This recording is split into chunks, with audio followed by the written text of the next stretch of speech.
एक रात एक घोड़े के तबेले में एक दोस्त ने अपने दोस्त के चाय के कप में उसको जहर देकर उसको मार डाला।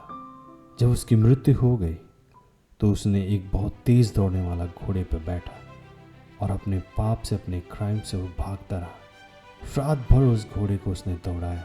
जब वो रात भर दौड़ाता रहा घोड़े को, जब सुबह हुई, जब वो खुद थक चुका था और घोड़े के मुंह से फेम आ रही थी, और जब सुबह हुआ तो देखा और देख के आश्चर्यचकित हुआ।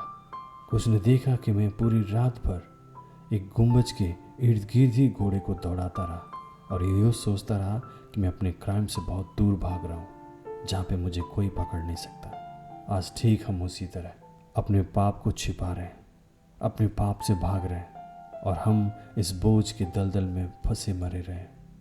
परमेश्वर ने हमसे कहा कि हे बोझ से दबे हुए लोग, मेरे पास आओ कि मैं तुम्हें विश्राम दूंगा। हम अपने पाप से भाग नहीं सकते, चाहे वो उड़े भी तो उड़ नहीं सकते, चाहे किसी भी दुनिया के कोने में चले जाए, पर हम पाप से बच नहीं सकते। हमारे पाप सिर्फ प्रभु यीशु के लहू से ही धुल सकते हैं। जब हम अपने पापों की माफ़ी मांगें और अपने पापों को छोड़ दें।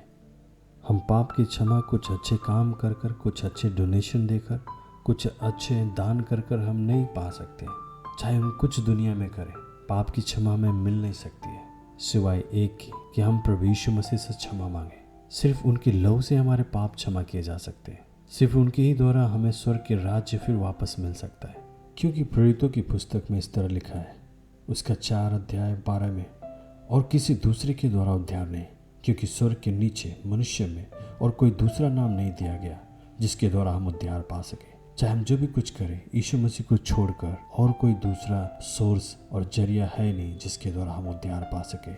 हर एक व्यक्ति को प्रभु यीशु मसीह के सामने आना है कि ताकि उनका उद्धार हो। हमने जो भी कुछ खोया है वो सिर्फ प्रभु यीशु मसीह के द्वारा ही प्राप्त किया जा सकता है। प्रभु यीशु मसीह हमारे दिल के दरवाज़ों को खटखटा रहे हैं कि हम उनकी आवाज़ को सुने और खोलें और वो हमारे साथ वास करें। जब हमने पाप किए तो हमारे और परमेश्वर के बीच की जो संबंध था टूट चुका। पर प्रभु यीशु मसीह दुनिया में आए, मारे गए, काटे गए और 3 दिन के बाद वो जी उठे ताकि हम जीवन पाए और बहुतायत से पाए। इस दुनिया में कोई भी हमें उस पाप से बचा नहीं सकता।